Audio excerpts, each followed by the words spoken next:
So we'll now begin with our pre-bid conference for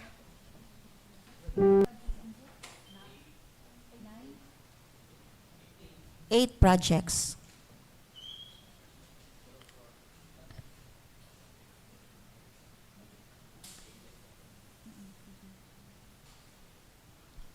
Okay, so may I call on the programmers for the discussion of each project.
Hello. Uh, ah, Good afternoon, everyone. Back members. Good afternoon. Contract ID 25H80122. Contract name Convergence and Special Support Program Basic Infrastructure Program. Multipurpose buildings, facilities to support social services. Construction of multipurpose building Package B, Barangay Labangon, Cebu City. Project description, buildings, construction. ABC 4,950,000. Contract duration 4,950,000 pesos. And contract duration is 150 calendar days.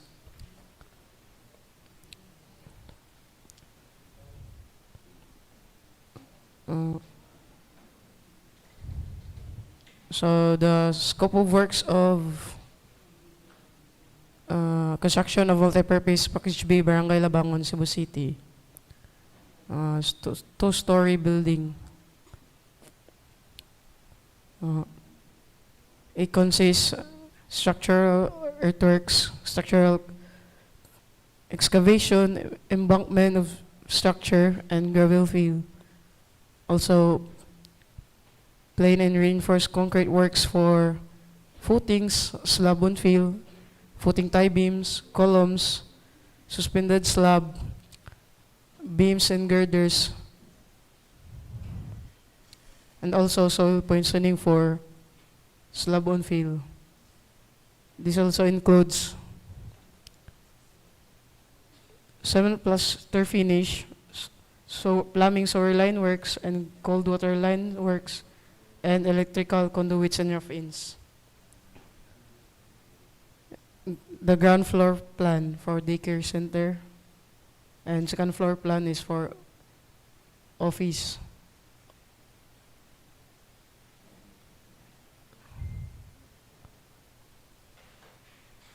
Ceiling plan, and this.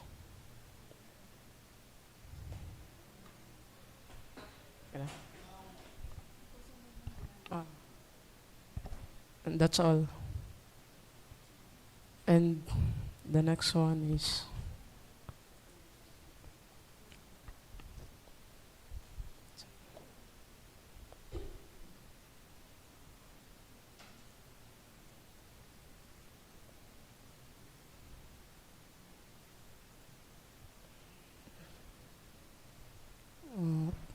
contract ID 25HH012123, contract name Convergence and Special Support Program, Basic Infrastructure Program, Multi-Purpose Buildings, Facilities to Support Social Services, construction completion of multi-purpose building, Barangay Binaliw, Cebu City, Cebu.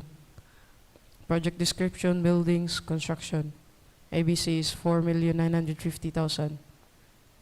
Contract duration is 167 calendar days.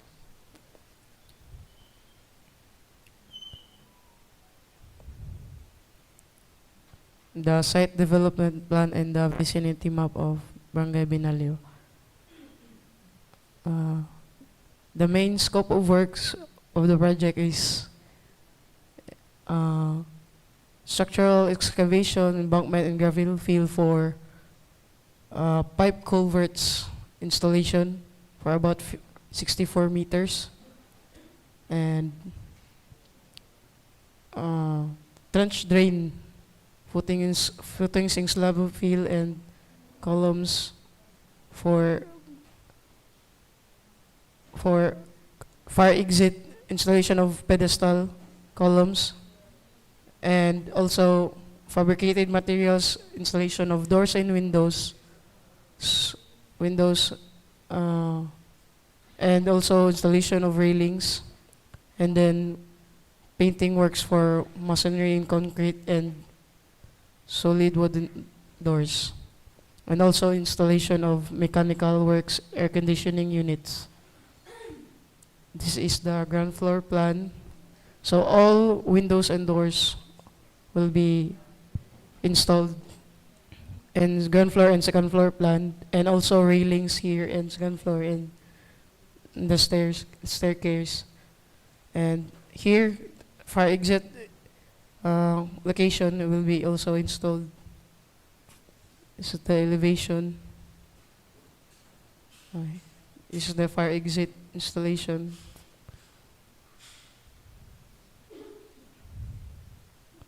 Roof.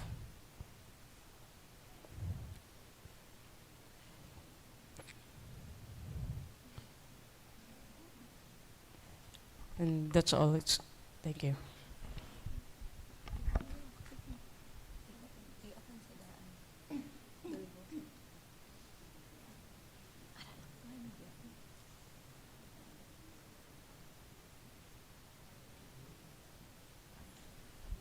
Next is contract ID is 25HH0124. Contract name is Convergence and Special Support Program, Basic Infrastructure Program, Multi-Purpose Buildings, Facilities to Support Social Services, Construction Completion of Multi-Purpose Building, Package 8, Barangay Dulho Fatima, Cebu City, Cebu. Project description, buildings, construction, concrete. ABC is 4,950,000. Contract duration is 150 calendar days.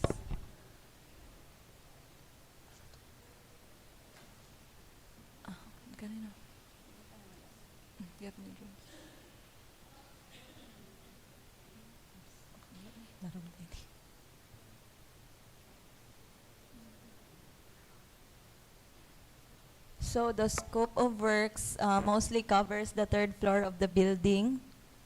So the installation of stage is made of angle bars and checkered plate. Then ceiling and tiles for the CR. Then interior wall painting, rubberized painting for the basketball court, plumbing fixtures, and fire protection system. So this is the third floor of the Barangay Dulho Fatima. And this is the plan for the CR. That's all. Oh my God, ako na.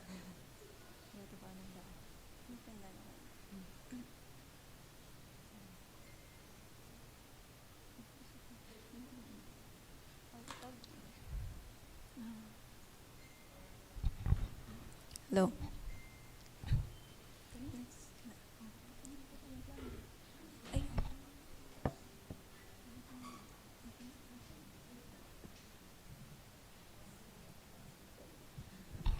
Low. So let's proceed with contract ID 25HH0125 with contract name Local Program, National Building Program, Building and Other Structures, Multipurpose Buildings or Facilities, Construction, Completion of DPWH Cebu City District Engineering Office Building, Cebu City. With project description, buildings, and construction. Then the approved budget of contract is 24,500,000 pesos. Then the contract duration is 180 calendar days. Then source of funds is FY 2025 DPWH Infrastructure Program based on NEP.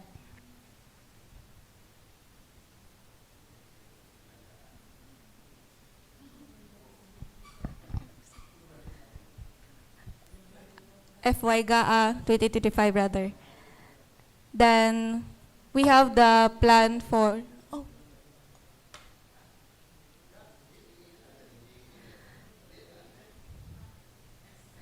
Then this is the plan for DPWH kanang annexed building. So here is the perspective view and the vicinity map. Then we have the summary of quantities. The major scope of work includes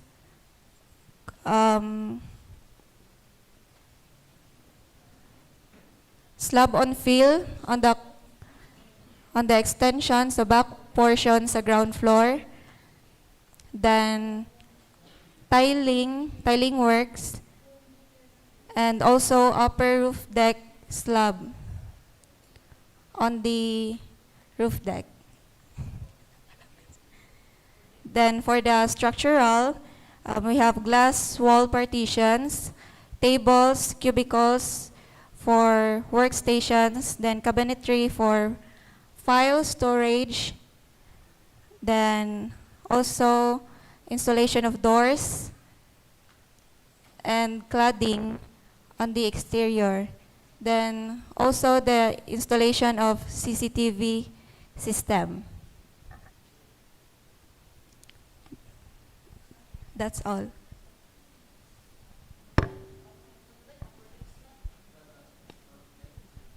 Upper.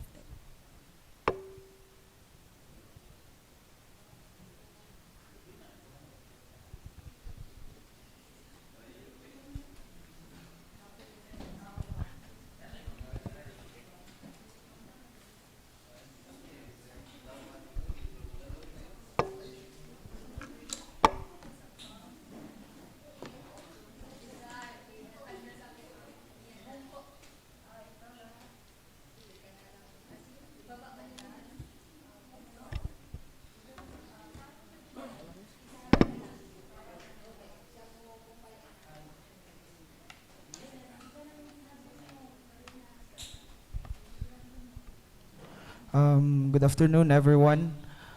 For the next project, we have a road construction project. First road construction project in La Tresa Street with a contract ID of 25HH0126 with the contract name of Convergence and Special Support Program, Basic Infrastructure Program, BIP, access roads and or bridges from the national roads leading to major strategic public buildings, facilities, construction of La Tresa Street, with a project description of roads construction PCCP, with an approved budget of 4,950,000 with a contract duration of 72 calendar days. And this is based on GAA. So for the major scope of work, for a while. So, batch 12 no?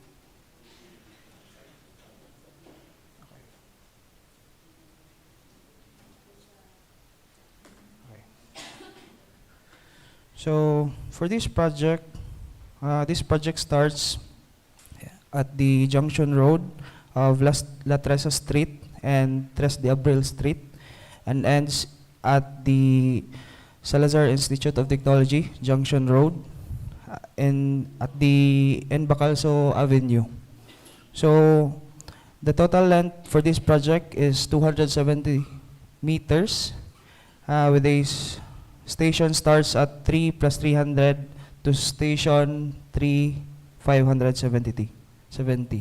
For the major scope of works, we have here the summary of quantities, removal of actual structures, PCCP, 0.23 meters thick, and surplus common excavation, subgrade preparation, aggregate sub-base course, PCCP,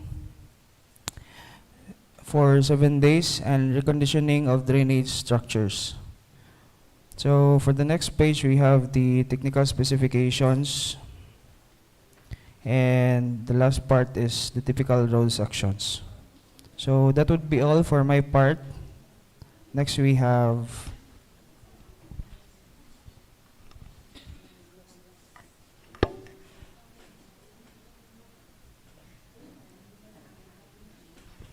Good afternoon, everyone. For the next road project having the contract ID 25HH0127, Convergence and Special Support Program, Sustainable Infrastructure Projects Alleviating Gaps, or SIPAG, access roads and or bridges from the national roads leading to major strategic public buildings, facilities, construction of road, Barangay Guba, Cebu City, Cebu, with an ABC of 14,700,000 and a contract duration of 139 days.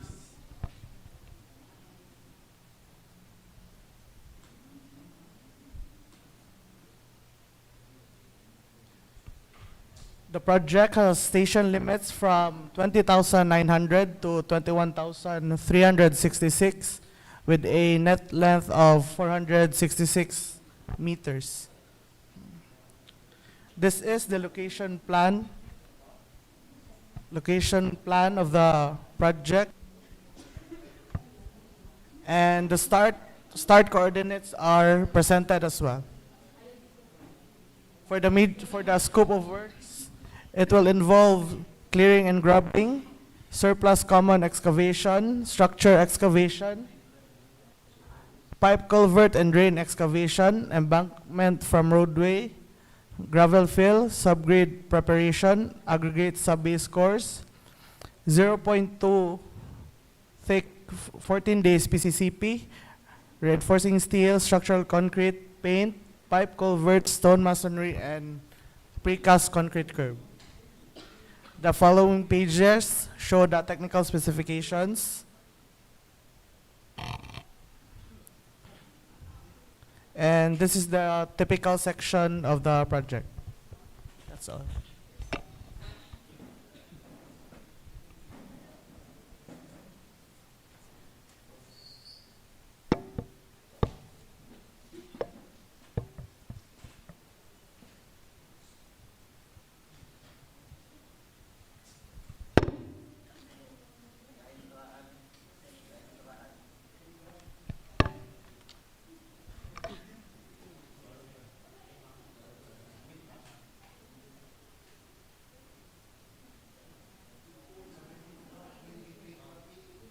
Good afternoon, everyone. I'm here to discuss the project with the contract ID 25HH0128.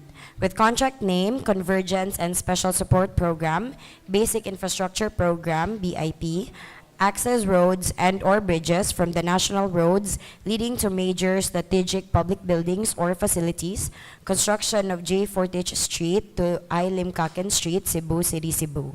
Its project description is roads construction PCCP with an ABC of 17,820,000 pesos. And its contract duration is 157 calendar days, and its source of funds being FY 2025 DPWH Infrastructure Program based on NAP.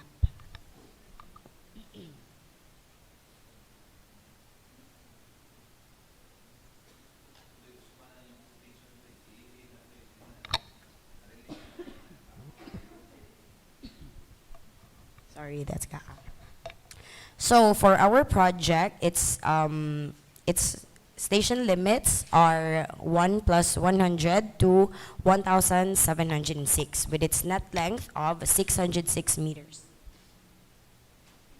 Here you will see the location of our project. This starts at the junction just before Caminid Pet Shop in Banawa, and it ends at Limcaken Street after 606 meters. And here you will see the coordinates of the project for easy navigation to our location. And here you will see our summary of quantities with its major scope of works, including the removal of structures and obstructions, concrete, excavation, pipe and drain excavation, gravel fill,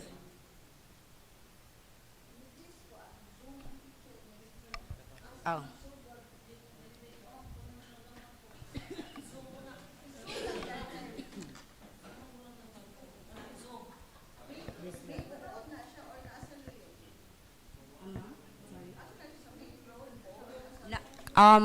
That's like likoon siya just before sa Caminid Pet Shop. If gikan ka sa intersection sa Virama, Emveles o Salvador, dito ka sa Salvador mo straight o nya ikaduhang skina sa left side gikan sa kanang Pavilion Mall sa Banawa.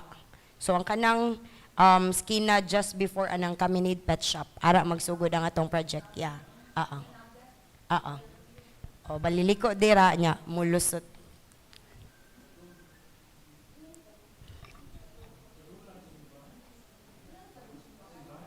Yes, kanang sa may alliance, mo agi siya alliance, katong na mo naog niya, musaka. Yes ma'am.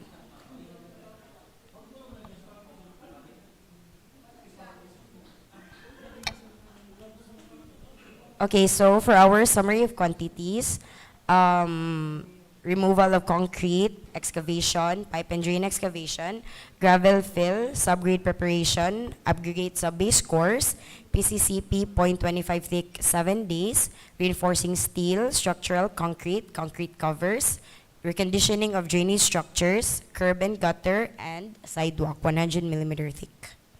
And here for our following pages are our technical specifications included in this project. And here is our typical road section showing our roadway section with existing drainage on the left side, as well as our proposed sidewalk and curb and gutter for the left side. That's all.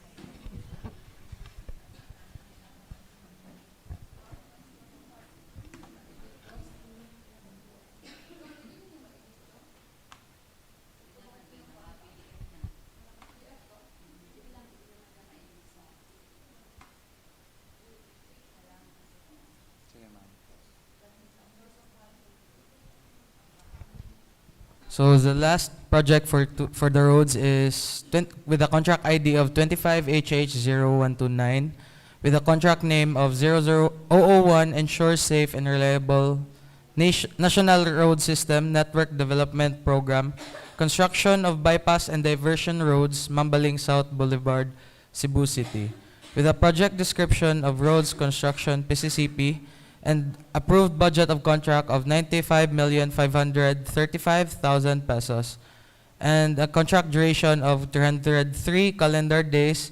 And to clarify, the source of funds is GAA 2025. So this is the master plan of the project. This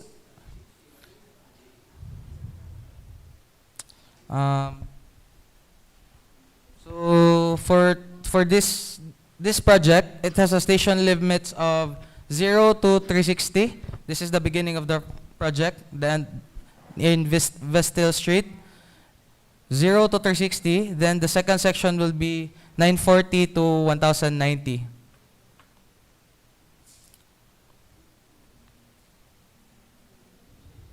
This is the gen notes of the project. And proceeding to the scope of work, First, we have pipe culverts and drain excavation, common soil. We have foundation fill. We have embankment from borough, common soil. We have subgrade preparation, aggregate sub-base course, PCCP 0.30 meters thick, 14 days. Reinforcing steel grade 40, structural concrete, lean concrete, pipe culvert 910 in diameter, manholes 910 in diameter, inlets and concrete cover. We also have concrete curb and gutter, sidewalk, and reflectorized thermoplastic pavement markings. So this is the typical roadway section. In the left side we have for the land side, and in the right side we have the channel side. So that's all for this project.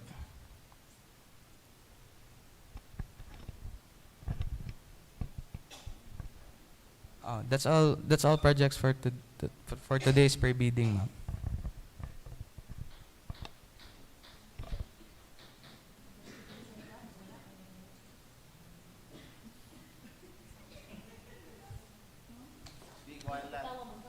I-elaborate lang inyong section this time sa comment na PCP, discourse, drainage, hindi man siya makita tayo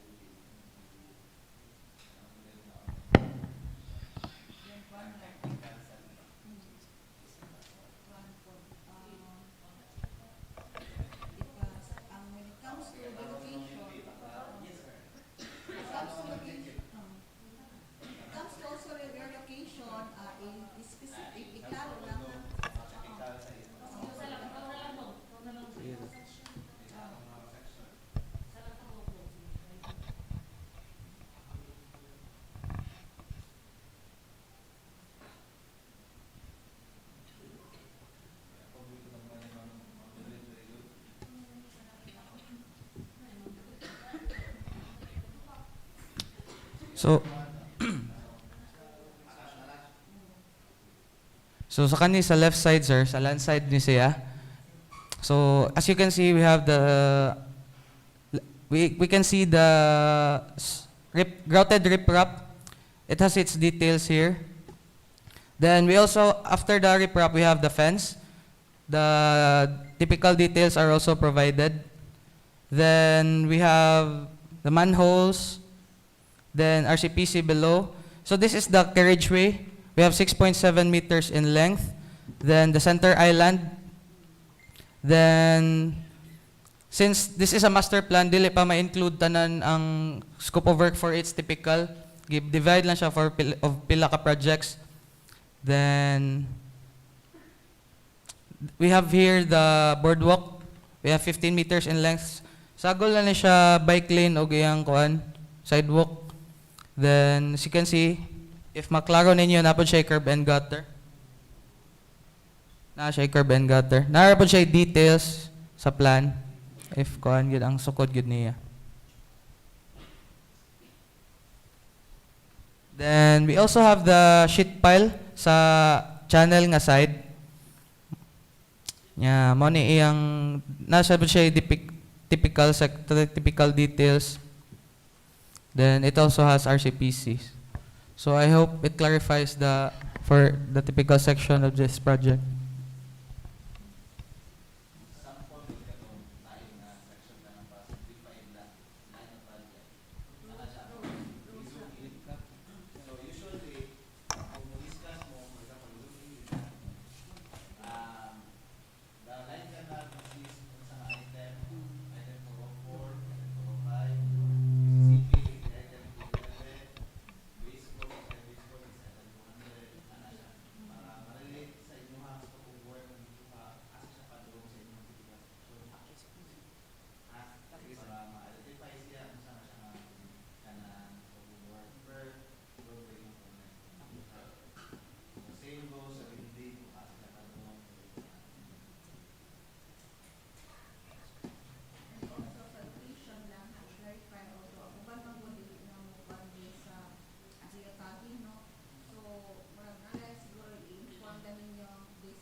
since ang inyong gishow is only the typical road section, so at least ma-elaborate ninyo in relation to the scope of work being identified ninyo. For example, this is a typical section with a carriageway width of that varies from 4 meters to 6 meters, etc. So, there is a side drain, consist mo niya ang atong item of work sa item 404 and 405, the reinforcing steel and structural concrete. Then, kani, beneath the PCCP is the sub-base course, which item 200 with a thickness of, at least ma-elaborate nyo kay typical section naman gano'n yung ipakita. So, at least maklaro, asa dapita. No? Inyo i-relate sa katong scope of work ninyo ba? Yeah, emphasize ninyo katong mga project billboard, nga kuan, pila ka buok, safety and health, unsa importance, may ana ba? Ha?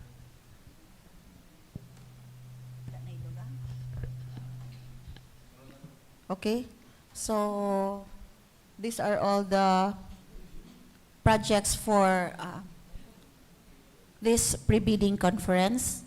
So wala na tayo concerns from our construction firm this afternoon, present. Okay, so wala na. So from our online Josh, na sila'y concern? Wala. Okay, so I think that's all. So this pre-bid conference is hereby adjourned. Thank you very much. Thank you.